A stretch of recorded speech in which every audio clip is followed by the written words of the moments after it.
Madhugiri police ಠಾಣೆಯಲ್ಲಿ ದೂರು ಸ್ವೀಕರಿಸುತ್ತಿಲ್ಲ ಎಂದು ಡಿವೈಎಸ್ಪಿಗೆ ದೂರು ನೀಡಿದ ಮಂಜುನಾಥ್ ಕುಟುಂಬ. ಮಧುಗಿರಿ ತಾಲೂಕಿನ ಕಸ್ಬಾ ಹೋಬಳಿ ದೊಡ್ಡ ವೀರಗೊಂಡನಹಳ್ಳಿ ಗ್ರಾಮ ಪಂಚಾಯಿತಿ ವ್ಯಾಪ್ತಿಯ ರಂಗನಾಯಕನಕೊಪ್ಪ ಗ್ರಾಮದ ವಾಸಿ ಬೋವಿ ಜನಾಂಗದ ಮಂಜುನಾಥ್ ಕುಟುಂಬ ಮಧುಗಿರಿ ಪೊಲೀಸ್ ಠಾಣೆಯಲ್ಲಿ ದೂರು ಸ್ವೀಕರಿಸುತ್ತಿಲ್ಲ ಎಂದು ಡಿವೈಎಸ್ಪಿಗೆ ದೂರು ನೀಡಿ ಗಂಭೀರ ಆರೋಪ ಮಾಡಿದ್ದಾರೆ. ಏನಿದು ಆರೋಪ ಅಂತೀರಾ? ಮಧುಗಿರಿ ತಾಲೂಕಿನ ಕಸ್ಬಾ ಹೋಬಳಿ ದೊಡ್ಡವರೇಗೌಡನಹಳ್ಳಿ ಹತ್ತಿರ ಹೊಸಹಳ್ಳಿ ಗ್ರಾಮದ ಸರ್ವೆ ನಂಬರ್ 7ರಲ್ಲಿ ಬಂಡೆ ಹೊಡೆಯುವ ಸಮಯದಲ್ಲಿ ಡೈನಮೋ ಬ್ಲಾಸ್ಟ್ ಆದ ಪ್ರಕರಣಕ್ಕೆ ಸಂಬಂಧಿಸಿದಂತೆ ಈ ವರದಿಯಾಗಿದೆ. ಬಂಡೆ ಬ್ಲಾಸ್ಟ್ ಆದ ಸಮಯಕ್ಕೆ ಗಾಯಗೊಂಡ ಮಂಜುನಾಥ್ ಚೇತರಿಸಿಕೊಂಡು ಗಂಭೀರ ಆರೋಪ ಮಾಡಿದ್ದಾರೆ. ಬೋವಿ ಜನಾಂಗಕ್ಕೆ ಸೇರಿದ ನಾವು, ನಮ್ಮ ಊರು ಆರ್ಎನ್ ರೊಪ್ಪ, ಹೊಸಹಳ್ಳಿ ಗ್ರಾಮದ ಕೋಟಪ್ಪ ಎಂಬುವವರು ನನ್ನನ್ನ ಬಲವಂತವಾಗಿ ಕೆಲಸಕ್ಕೆ ಕರೆದರೂ ನಾನು ಬರಲ್ಲ ಎಂದು ಹೇಳಿದ ಮೇಲೆ ಬಾರೋ ವಡ್ಡಣ್ಣನ ಮಗನೇ ಎಂದು ಬೆದರಿಕೆ ಹಾಕಿ ಕರೆದುಕೊಂಡು ಹೋದ್ರು. ಬಂಡೆ ಮೇಲೆ ಕೆಲಸ ಮಾಡುವಾಗ ಡೈನೋಮೇಟ್ ಇಕ್ಕಿದ್ರು. ಸ್ವಲ್ಪ ಸಮಯದವರೆಗೂ ಬ್ಲಾಸ್ಟ್ ಆಗದ ಕಾರಣ ಹೋಗಿ ನೋಡೋ ತನಕ ಮುಚ್ಚಿಕೊಂಡು ಬೋಳಿ ಮಗನೇ ಎಂದು ಬೈದಾಗ ನೋಡಲು ಹೋದಾಗ ಬ್ಲಾಸ್ಟ್ ಆಯಿತು. ನನ್ನ ಹೊಟ್ಟೆಗೆ ತುಂಬಾ ಪೆಟ್ಟಾಗಿತ್ತು. ಖಾಸಗಿ ಆಸ್ಪತ್ರೆಯಲ್ಲಿ ಚಿಕಿತ್ಸೆ ಪಡೆದು ನಾನು ಚೇತರಿಸಿಕೊಂಡಾಗ ಮಧುಗಿರಿ ಪೊಲೀಸ್ ಸ್ಟೇಷನ್ನಲ್ಲಿ ದೂರು ನೀಡಲು ಹೋದಾಗ ದೂರನ್ನ ಸ್ವೀಕರಿಸುತ್ತಿಲ್ಲ, ಏನೂ ಪ್ರತಿಕ್ರಿಯೆ ನೀಡುತ್ತಿಲ್ಲ, ನನಗೆ ನ್ಯಾಯ ಸಿಕ್ಕಿಲ್ಲ ಎಂದು ಮಧುಗಿರಿ ಉಪವಿಭಾಗಕ್ಕೆ ಸೇರಿದ ಡಿವೈಎಸ್ಪಿ ಅವರಿಗೆ ದೂರು ನೀಡಿದ್ದೇವೆ. ನಮಗೆ ನ್ಯಾಯ ದೊರಕಿ ಕೊಡಿಸುತ್ತೇವೆ ಎಂದು ಹೇಳಿದ್ದಾರೆ. ಅವರ ಮೇಲೆ ನಂಬಿಕೆ ಇದೆ ಎಂದು ಹೇಳಿಕೆ ನೀಡಿದ್ರು. ನನ್ನ ಹೆಸರು ಮಂಜುನಾಥ್ ಅಂತ, ಬೋವಿ ಜನಾಂಗದವರು ನಾವು. ನಮ್ಮದು ಆರ್ಎನ್ ರೊಪ್ಪ. ನನ್ನ ಹೊಸಳ್ಳಿ ಗ್ರಾಮಾಂತರದ ಕೋಟಪ್ಪ ಅವರು, ಒಕ್ಕಲಿಗರವರು, ನನ್ನ ಬಲವಂತವಾಗಿ ಕೆಲಸಕ್ಕೆ ಕರ್ಕೊಂಡೋಗಿ, ಕೆಲಸಕ್ಕೆ ಬರಲ್ಲ ಅಂದರೂ ಕರ್ಕೊಂಡೋಗಿ ನನ್ನನ್ನು ಬಾರೋ ಒಟ್ಟು ನನ್ನ ಮಗನೇ ನಮ್ಮನ್ನು ಕೆಲಸ ಮಾಡಬಾರೋ ಅಂತೆಲ್ಲ ಬೆದರಿಕೆ ಹಾಕಿ ಕರ್ಕೊಂಡೋಗಿ. ಏನು ಕೆಲಸಕ್ಕೆ ಕರ್ಕೊಂಡೋದ್ರು? ಕಲ್ಲು ಕೆಲಸಕ್ಕೆ ಕರೆದುಕೊಂಡು ಹೋಗಿ ಬಂಡೆ ಮೇಲೆ ಕೆಲಸ ಮಾಡುವಾಗ ಈ ಥರ ಡೈನಮಿಕ್ನೆಲ್ಲ ಇಕ್ಕಿ ಬ್ಲಾಸ್ಟ್ ಆಗಲ್ಲ ಅಂದಿರೋದಕ್ಕೆ ರೀ ಇವಾಗ ತಿಕ್ಕ ಮುಚ್ಕೊಂಡು ನೋಡೋಗಲ್ಲ ಬೋಳಿ ಮಗನೇ ಅಂತೆಲ್ಲ ಬೈದು ನನ್ನನ್ನು ಬೆದರಿಸಿ ಆ ಥರ ಆಗಿ ನನಗೆ ಹೊಟ್ಟೆಗೆ ನೋವು ಏಟಾಗಿದ್ದರಿಂದ ನನ್ನನ್ನು ಹಾಸ್ಪಿಟಲ್ಗೆ ಕರೆದುಕೊಂಡು ಹೋದಾದ ಅಲ್ಲಿ ಪೊಲೀಸ್ ಸ್ಟೇಷನ್ಗೆ ಕಂಪ್ಲೇಂಟ್ ದೂರನ್ನು ಕೊಟ್ಟಿದಾಗ ದೂರು ಸ್ವೀಕರಿಸಲಿಲ್ಲ ಪೊಲೀಸರು. ಯಾವ ಸ್ಟೇಷನ್ ಒಳಗೆ? ಮಧುಗಿರಿ ಸ್ಟೇಷನ್ ಒಳಗೆ ದೂರು ತೊಗೊಂಡಿಲ್ಲ. ಅವರು ತಗೊಂಡು ಸಲ್ಲಿಸಿ ಏನನ್ನೂ ಪ್ರತಿಕ್ರಿಯೆ ಮಾಡುತ್ತಿಲ್ಲ ಅವರು. ನನಗೆ ನ್ಯಾಯ ಅಲ್ಲೂ ಸಿಗ್ತಲ್ಲ, ಅದಕ್ಕೆ ಇಲ್ಲಿ DSP ಆಫೀಸ್ಗೆ ಬಂದಿದ್ದೀನಿ. ನನಗೆ ನ್ಯಾಯ ಕೊಡುತ್ತಾರೆ ಅಂತ ನಂಬಿಕೆಯಿಂದ ಇಲ್ಲಿ ಬಂದಿದ್ದೀನಿ. ಆದ್ದರಿಂದ ನಮಗೆ ನ್ಯಾಯ ಕೊಡಿಸಿ ಅಂತ ಕೇಳೋಕೆ ಮನವಿ ಮಾಡಿಕೊಳ್ಳುತ್ತಿದ್ದೇನೆ. ಕೊಡೋಕೆ ಹೋದ್ರೆ ತಗೊಂಡಿಲ್ಲ, ಆಚೆ ಕೊಂಡಿಸಿದ್ರು. ಎಲ್ಲಿ? ಮಧುಗಿರಿ ಸ್ಟೇಷನ್ ಹೊರಗಾರ. ಏನು ಸಮಸ್ಯೆ ಆಗಿತ್ತು ಅಂತ ಹೋಗಿದ್ರಿ?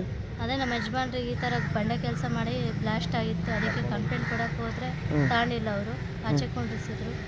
ಆಮೇಲೆ ಕೋಟಪ್ಪ ತಮ್ಮ ಬಂದು ಕಾಲೆಲ್ಲ ಇಟ್ಕೊಂಡಿದ್ರು, ಕಂಪ್ಲೇಂಟ್ ಕೊಡಬೇಡ್ರಿ ಅದು ಇದು ಅಂತ ಬೇಡ್ಕೊಂಡ್ರು. ಆಮೇಲೆ ಕೊಡಲಿಲ್ಲ. ಆಮೇಲೆ ಮಂತಾಗ ಬಂದು ನಿನ್ನ ಗಂಡನ ಏನಾದ್ರು ಕಂಪ್ಲೇಂಟ್ ಏನೋ ಕೊಟ್ಟರೆ ನಿನ್ನ ಗಂಡನ ಉಳಿಸಲ್ಲ, ಸಾಯಿಸ್ತೀವಿ, ನಿಮ್ಮನ್ನು ಉಳಿಸಲ್ಲ, ಹಂಗೆ ಅಂತ ಬೆದರಿಸಿದ್ರು ಅವರು. ಸ್ವಾಮಿ ಏನು ತಗೊಂಡಿಲ್ಲ ಕಂಪ್ಲೇಂಟ್ ಅವರು.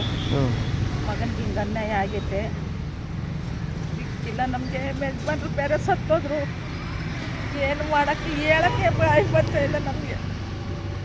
ಬೆದರಿಕೆ ಹಾಕಿದ್ರೆ? ಬೆದರಿಕೆ ಹಾಕವ್ರೆ, ನಿಮ್ಮ ಮಗನ್ನೇ ಉಳಿಸಲ್ಲ ನೀವು ಕಂಪ್ಲೇಂಟ್ ಕೊಟ್ರಿ ಅಂತ. ಯಾರು?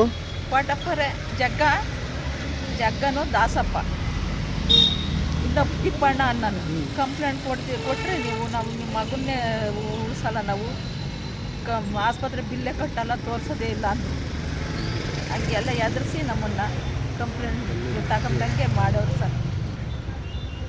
ಹೇಳ್ರಿ. ರಂಗನಾಥ್ ಅಂತ ಹೇಳ್ಬಿಟ್ಟು ನಾನು ಬೋವಿ ಕರ್ನಾಟಕ ಒಡ್ಡರ ಬೋವಿ ಮಹಾಸಭಾ ಒಕ್ಕೂಟದ ತುಮಕೂರು ಯುವ ಘಟಕದ ಜಿಲ್ಲಾಧ್ಯಕ್ಷರಾಗಿದ್ದೀನಿ. ಡಿಸೆಂಬರ್ 3ನೇ ತಾರೀಕು ಬಂಡೆ ಬ್ಲಾಸ್ಟ್ ಆಗಿ ನಮ್ಮ ಅಣ್ಣನಿಗೆ ತೊಂದರೆ ಆಗಿ ಅವತ್ತು ಬಂಡೆ ಬ್ಲಾಸ್ಟ್ ಆಗಿ ಏನು ಹೊಸಳ್ಳಿ ಗ್ರಾಮದ ಪಾಟಪ್ಪನವರು ಒಕ್ಕಲಿಗ ಜನಾಂಗದವರು ದೌರ್ಜನ್ಯ ಮಾಡಿ ನೀನು ಕೆಲಸಕ್ಕೆ ಬರಲೇಬೇಕು ಅಂತೇಳಿ ಬಲವಂತವಾಗಿ ಕರ್ಕೊಂಡೋಗಿದ್ದು. ಅದಾದಮೇಲೆ ಬ್ಲಾಸ್ಟ್ ಆಗಿ ಅದನಿಗೆ ಕರ್ಕೊಬಂದು ಸರ್ಕಾರಿ ಆಸ್ಪತ್ರೆಗೆ ದಾಖಲಿಸದೆ ಅವರು ಬೇಕು ಅಂತಲೇ ಅವರು ರಾಘವೇಂದ್ರ ಹಾಸ್ಪಿಟಲ್ಗೆ ಸೇರಿಸ್ತಾರೆ. ಅಲ್ಲಿಂದ ಅವರು ಜಯರಾಮ್ ಡಾಕ್ಟ್ರನ್ನ ಮಾಹಿತಿ ತೊಗೊಂಡು ಅವರು ತುಮಕೂರಿನ ಹೇಮಾವತಿ ಹಾಸ್ಪಿಟಲ್ಗೆ ಶಿಫ್ಟ್ ಮಾಡಿ ಅಲ್ಲಿ ಆತನಿಗೆ ಚಿಕಿತ್ಸೆ ಕೊಡಿಸ್ತಾ ಇರ್ತಾರೆ. ಚಿಕಿತ್ಸೆ ಕೊಡಿಸ್ಬೇಕಾದಾಗ ನಾವು ದೂರು ಕೊಡಬೇಕು ಅಂತ ಹೇಳ್ಬಿಟ್ಟು ನಾವು ಮತ್ತೆ ನಮ್ಮ ಅಣ್ಣನ ಹೆಂಡತಿಯಾದ ಪದ್ಮ HR ಮತ್ತು ಅವ್ರ ತಾಯಿ ಪಾಪಮ್ಮ ಎಲ್ಲರೂ ಹೋಗಿ ದೂರು ಕೊಡಬೇಕು ಅಂತ ಹೋದಾಗ ಅಲ್ಲಿ ನಾವು ಆಲ್ರೆಡಿ ದೂರು ದಾಖಲಿಸಿದ್ದೀವಿ, ನೀವು ದೂರೇನು ಕೊಡಬೇಡ್ರಿ, ನಿಮ್ಮ ದೂರು ತೊಗೊಳ್ಳಲ್ಲ, ನೀವು ಇರ್ರಿ ಸುಮ್ಮನೆ ಅಂತ ಹೇಳ್ಬಿಟ್ಟು ಯಾರು ಇವ್ರಿಗೆಲ್ಲ ಹೇಳ್ತಾರೆ. ನಾವು ಈಚೆ ವೆಯ್ಟ್ ಮಾಡ್ತಾ ಇರ್ತೀವಿ ದೂರು ಕೊಡೋದಕ್ಕೆ ಅಂತಲೇ. ಆ ಸಂದರ್ಭದಲ್ಲಿ ಏನು ಕೋಟಪ್ಪನ ತಮ್ಮ ಮತ್ತು ಅವ್ರ ಕಡೆ ಸಂಬಂಧಿಕರು ದಾಸಪ್ಪನವರೆಲ್ಲ ಬಂದುಬಿಟ್ಟು ಇವ್ರುಗಳ್ಗೆ ಬಲವಂತ ಮಾಡಿಬಿಟ್ಟು ನೀವೇನಾದರೂ ಕಂಪ್ಲೇಂಟ್ ಕೊಟ್ಟಿದ್ದೀರಂದ್ರೆ ನಿಮ್ಮನ್ನೆಲ್ಲ ಸುಟ್ಟಾಕ್ತೀವಿ, ಸಾಯಿಸಾಕ್ತೀವಿ ಅನ್ನೋ ಥರ ಹೇಳಿ ಇವ್ರನ್ನ ಜಮೀನ್ ಹತ್ರ ಕರ್ಕೊಂಡೋಗಿ ಅಲ್ಲಿ 6-7 ಜನ ಸೇರಿಕೊಂಡು ಇವ್ರಿಗೆ 6-7 ಜನ ಸೇರಿ ಮತ್ತು ಇನ್ನೂ ಸುಮಾರು ಜನ ಬಂದರು. ಅದು ಬಂದಮೇಲೆ ತುಂಬ ಕೆಟ್ಟದಾಗೆಲ್ಲ ಬೈದು ನನಗೂ ಒಡ್ಡ ಸುಳೆ ಮಕ್ಕಳ ನೀವು ಮೂವಿ ಜನ ನಾವು ಪಂಚಾಯತಿ ಗೌಡ್ರು ಇದ್ದೀವಿ, ನಾವು ಇಡೀ ಮಧುಗಿರಿ ತಾಲೂಕಲ್ಲೇ ನಾವು ಒಕ್ಕಲಿಗ ಜನ ನಿಮ್ಮನ್ನೆಲ್ಲ ಸುಟ್ಟಾಕ್ತೀವಿ ಜೀವಂತವಾಗಿ ಅಂತ ಆಗ್ತಾರೆ.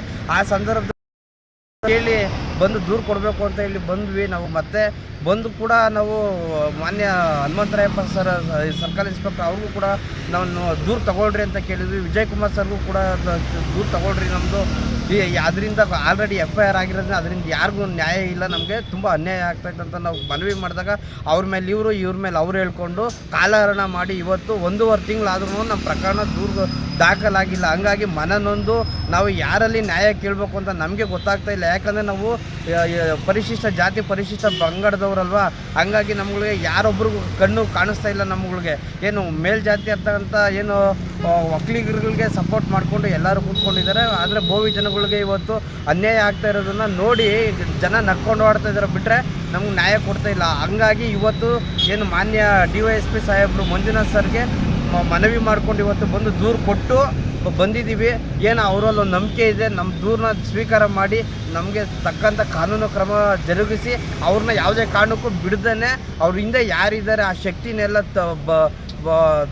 ತೊಲಗಿಸಿ ಬಂದು ಅವ್ರನ್ನ ಅರೆಸ್ಟ್ ಮಾಡಬೇಕು. ಭೀಮ್ ಆರ್ಮಿ ಸಂಘಟನೆಯ ಮಧುಗಿರಿ ತಾಲೂಕು ಅಧ್ಯಕ್ಷ ಮಾತಾಡ್ತಿದ್ದೀನಿ. ಇವರು ಮಂಜುನಾಥ್ ಅವ್ರಿಗೆ ವೈಯಕ್ತಿಕವಾಗಿ ದೂರು ಕೊಡೋಕೆ ಹೋದಾಗ ಬಂಡೆ ಬ್ಲಾಸ್ಟ್ ಆಗಿ ಕೋಟಪ್ಪ ಅನ್ನೋರು ಸವರ್ಣೀಯ ವ್ಯಕ್ತಿ ಅವ್ರ ಕೆಲಸಕ್ಕೆ ಕರ್ಕೊಂಡೋಗಿರ್ತಾರೆ. ಇವರಿಗೆ ಹೊಟ್ಟೆ ಬ್ಲಾಸ್ಟಿಗೆ ಆಪ್ರೇಷನ್ ಮಾಡಿ ತುಂಬ ಸಾವು ಬದುಕಿನ ಮಧ್ಯೆ ಹೋರಾಡ್ತಿರ್ತಾರೆ. ವೈಯಕ್ತಿಕವಾಗಿ ಅವ್ರ ಕುಟುಂಬದವರು ಮತ್ತು ಅವ್ರ ತಮ್ಮನಾದಂಥ ರಂಗನಾಥ್ ಅವರು ದೂರು ಕೊಡೋಕೆ ಹೋದಾಗ ಪೊಲೀಸ್ ಠಾಣೆ ತೊಗೊಂಡಿರಲ್ಲ. ನನಗೆ ಕಾಲ್ ಮಾಡ್ತಾರೆ, ರಂಗನಾಥ್ ಅವರಿಗೆ ದೂರು ತಗೊಂತೀನಣ್ಣ, ಬರಬೇಕು ನಿಮ್ಮ ಸಂಘಟನೆ ವತಿಯಿಂದ ಒಂದು ಅನುಕೂಲ ಮಾಡಿಕೊಡಿ ಅಂತ. ನಾನು ಅವತ್ತು 31ನೇ ತಾರೀಕು ಹೋಗ್ತೀನಿ. 30ನೇ ತಾರೀಕು ಹನುಮಂತರಾಯ ಸಬ್ ಇನ್ಸ್ಪೆಕ್ಟ್ರು ಹನುಮಂತರಾಯಪುರ ಇರ್ತಾರೆ, ವಿಜಯ್ ಕುಮಾರ್ ಇರ್ತಾರೆ. ಅವರು ಇವ್ರನ್ನ ಜೊತೆಯಲ್ಲಿ ಕರ್ಕೊಂಡು ಹೋದಾಗ ದೂರನ್ನ ಅವರು ಸ್ವೀಕರಿಸಲ್ಲ. ನಾವು ಕೊಟ್ಟಿದ್ದಂಥ ದೂರನ್ನ ಎಲ್ಲೋ ಮೂಲೆಗೆ ಎಸಿತಾರೆ. ನಾವು ಕೊಟ್ಟಿರೋ ದೂರಿಗೆ ಇಲ್ಲಿವರೆಗೂ ಸಮೇತ ಒಂದು ಉತ್ತರ ಸಮೇತ ಬಂದಿಲ್ಲ. ಹಾಗಾಗಿ ಇಲ್ಲಿ ನಮ್ಮ ಮಧುಗಿರಿ ಸ್ಟೇಷನಲ್ಲಿ ನನ್ನ ಪ್ರಕಾರ ದಲಿತರಿಗೆ ನ್ಯಾಯ ಸಿಗ್ತಾ ಇಲ್ಲ.